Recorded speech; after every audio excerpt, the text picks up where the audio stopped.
Abbos aka, meni gemoroy juda ham qiynab yubordi aka. Xo'p. O'shanga siz oldingizga keldim. Nima bezovta qilyapti? Aka, mana bunaqada mana juda ham diskomfort, ya'ni qanaqa orqa teshikni yonidan qanaqadir qizargan bir teshikka o'xshaydigan narsa paydo bo'lgan. Doimiy o'sha yerdan yiring yoki qon kelib turadi. Xo'p, men sizga bitta savol beraman. Hojat vaqtida sizda og'riq bo'ladimi? Yo'q, og'riq bo'lmaydi. Hojat vaqtida og'riq bo'lmaydi, to'g'rimi? Hojatdan keyin orqangizni yuvib tozalaganingizda qanaqadir tugullar chiqib qoladimi? Yo'q. Yo'q, chiqib qolmaydi. Hojatdan keyin yurganingizda tozalanib yurasiz, turgan yurganingizdan keyin orqangiz namlanib qoladimi? Juda ko'p aka, juda ko'p. Sassiq bir yoqimsiz narsa chiqib qoladimi? Shunaqa. Yiring shunga o'xshash narsa. Yiring o'sha chiqib qoladi. Unga keyin bint paxta qo'yib yurasiz. Xuddi shunaqa. Qachondan beri shunaqa? 3 yilcha bo'lib qoldi. 3 yildan beri shunaqa bint qo'yib yurasiz. Shunaqa aka. Chunki men vrachga borishga juda ham uyalaman, qo'rqaman. Oxiri keldi. Shunaqa ko'pchilik bunaqa bemorlar vrachga borishdan uyalib xijolat bo'lib yuradi. Hozir ham bir tekshiruv o'tkazamiz. Sizga tekshiruv o'tkazgandan keyin sizga to'liq ma'lumot beraman sizga. Bu svish kasalligi. Ya'ni o'zbekchasiga oqma. Bu gemoroy emas. Gemoroy emas-da? Yo'q, bu gemoroy emas. Svish kasalligi. Ya'ni bu o'sha orqa teshikni yonidan qo'shimcha kichkina mayda teshik paydo bo'ladi-da, bu yerdan yiring kelib turadi. Xuddi shunaqa. Yiring kelib turadi. Ko'pchilik bemorlar bint paxta qo'yib beradi. Sizda ham svish kasalligi bor. Svish kasalligi bor. Men sizga hozir to'liqroq ma'lumot beradigan bo'lsam, hozir o'zim ishonch hosil qilasiz bunga.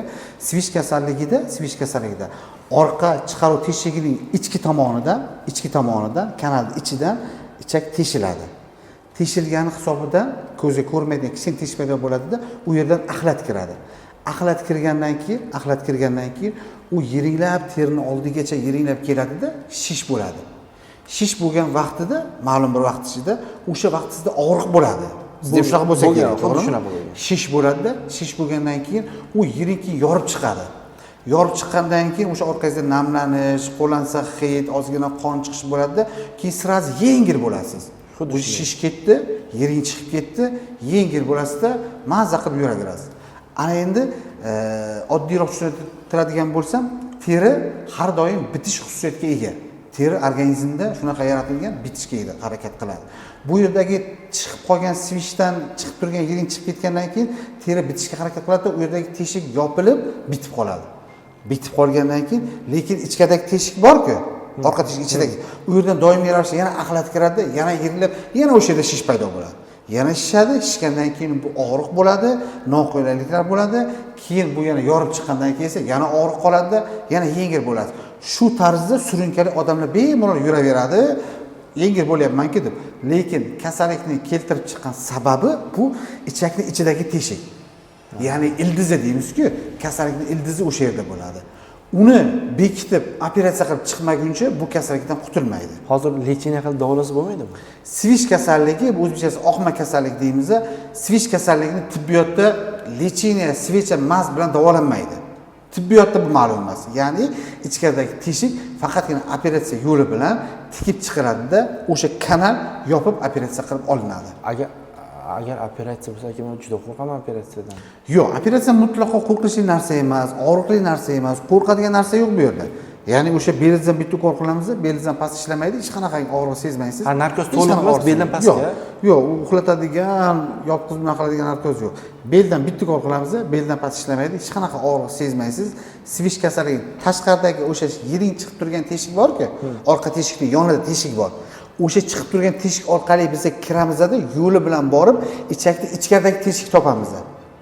Ichkaridagi teshik topamizda o'sha yerni bekitib, operatsiya qilib, yo'lni yopib, tozalab chiqamiz. Shu operatsiya o'tkaziladi.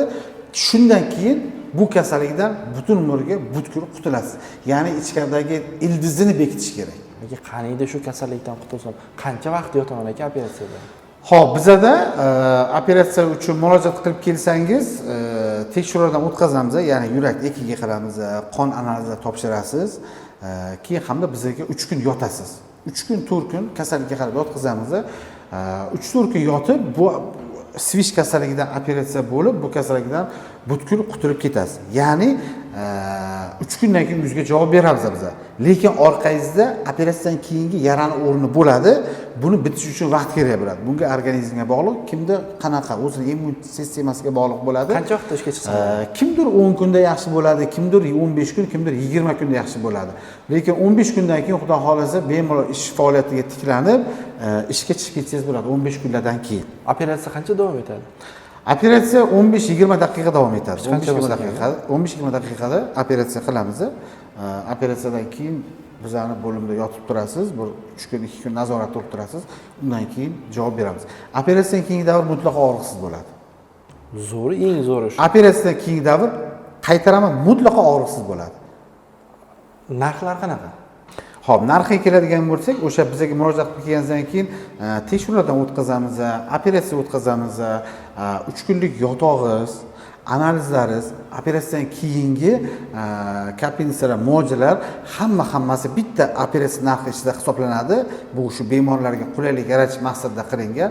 Bitta to'lovni ichida barcha tekshiruvlardan o'tib, operatsiya bo'lib, operatsiyadan keyingi muolajalarni olib, bemalol o'zingiz yurib, turib chiqib ketasiz 3 kundan keyin. Agar sizda ham orqa chiqaruvchi teshigi atrofida yara bo'lsa, undan yiring kelib tursa, demak sizda ham svish kasalligi bor. Bu kasallikdan qutulish uchun bizga murojaat qiling va biz sizga yordam beramiz. Agar sizda ham svish kasalligi bo'lsa, pastda telefon nomerimni qoldiraman, telefon qiling va shaxsan o'zim sizga javob beraman.